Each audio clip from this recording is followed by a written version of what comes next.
جہنم کوئی آسان چیز نہیں ہے، جہنم کوئی آسان شے نہیں ہے۔ میرا اللہ فرماتا ہے اس کا ایندھن، جہنم کا ایندھن انسان اور پتھر ہے، یعنی جہنم کو بھڑکایا جائے گا تو انسانوں کو ڈال کر اور پتھروں کو ڈال کر، جس میں پتھروں کو جلایا جائے گا، جس میں انسانوں کے ذریعے سے آگ بھڑکائی جائے گی۔ مجھے بتاؤ، جو قوم گرم چائے کا چٹکا برداشت نہ کر سکے، کتنی بھی طاقت ہے نا تمہارے اندر، اگر گرم گرم چائے پی لیتے ہو تو 2 دن تک چائے پینے کی ہمت نہیں ہوتی اگر منہ جل جائے تو۔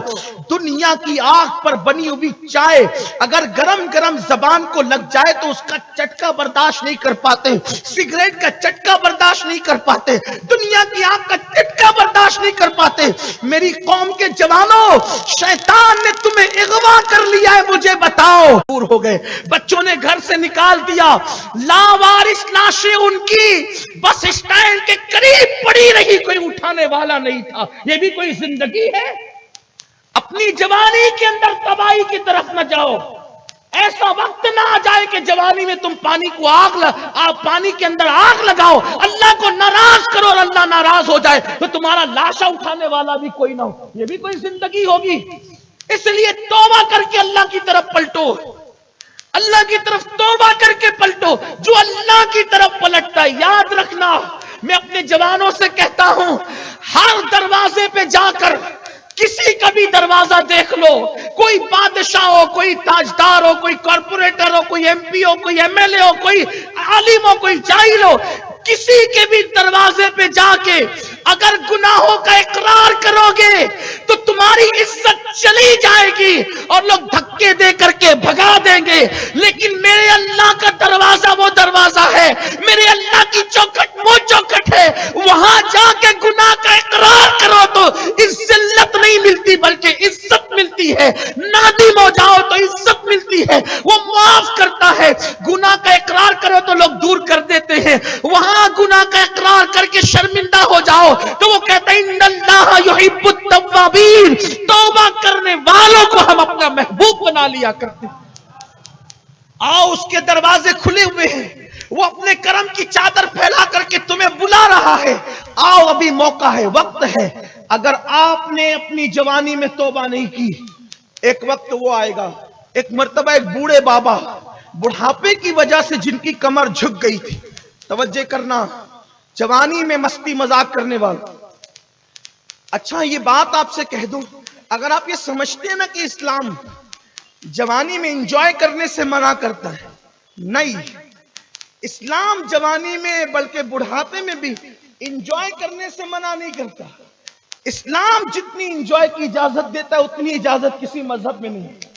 ہمارے مذہب میں سیر کی اجازت ہے، تفریح کی اجازت ہے، ہنسنے کی اجازت ہے، بولنے کی اجازت ہے، لطیفہ گوئی کی اجازت ہے، شعر شاعری کی اجازت، سب ہے۔ اسلام صرف ایک بات کہتا ہے، سب کرو، گناہ مت کرو۔ سیر کو جاؤ، دریاؤں کی سیر کرو، پہاڑوں کی سیر کرو، گفاؤں کی سیر کرو، اسی طرح سے باغوں کی سیر کرو، لیکن گناہ وہاں جا کر مت کرو۔ اپنے دامن کو گناہ سے بچاؤ، جو کرنا ہے سب کرو، صرف گناہ نہیں کرنا بس۔ اب یہ کیجئے، انجوائے کیجئے۔ میں تو لوگوں کو کہتا ہوں کہ ہمارے مذہب میں سیر کیسے منع ہو سکتی ہے جب ہمارے رسول خود سیر کے لیے جاتے ہیں، ہمارے نبی خود سیر کے لیے جاتے ہیں، ہماری سیر کیسے منع؟ بلکہ سیر تو ہمارے یہاں سنت ہے۔ آپ کو حیرت ہوگی، سیر پر اسلام میں پوری ایک سورت نازل ہوئی ہے۔ قرآن میں سیر پر پوری سورت ہے، قرآن، اور اللہ نے اس کا آغاز بھی نبی کی سیر سے کیا ہے۔ اللہ فرماتا ہے سبحان الذی اسری بعبدہ لیلا من المسجد الحرام الی المسجد الاقصی۔ لیکن ایک بات آپ سے کہوں، دیکھو نبی کی سیر کا ذکر کیا، اسرا سیر کا ذکر کیا، مگر ہمیں حد بتائی، ہمیں حد بتائی، اشارت النص کے طور پہ بات عرض کر رہا ہوں، ہمیں حد بتائی۔ نبی کی سیر کا آغاز، نبی کی سیر کا آغاز مسجد سے ہوتا ہے، اور نبی کی سیر کا اختتام بظاہر بتایا گیا، وہ بھی مسجد پہ ہوتا ہے، شروعات بھی مسجد پر، اینڈ بھی مسجد پر ظاہری طور پہ۔ ورنہ ہمارا تو عقیدہ یہ ہے کہ میری معراج کہ میں تیرے قدم تک پہنچا، اور تیری معراج یہ کہ تو خدا تک پہنچا، ہمارا تو عقیدہ یہ ہے۔ لیکن بات جو قرآن میں ابتدا میں اس آیت میں ہے، نبی کا سفر بھی مسجد سے شروع ہو رہا ہے، اور نبی کا سفر مسجد پہ ختم ہو رہا ہے۔ نبی کا سیر کا سفر، سیر مسجد سے شروع مسجد سے ختم، تو گویا کہ ہمیں اشارہ مل رہا ہے کہ اللہ اگر تو سیر کو جائے تو خوف خدا سے اپنا سفر شروع کر، اور خوف خدا پہ اپنا سفر ختم کر۔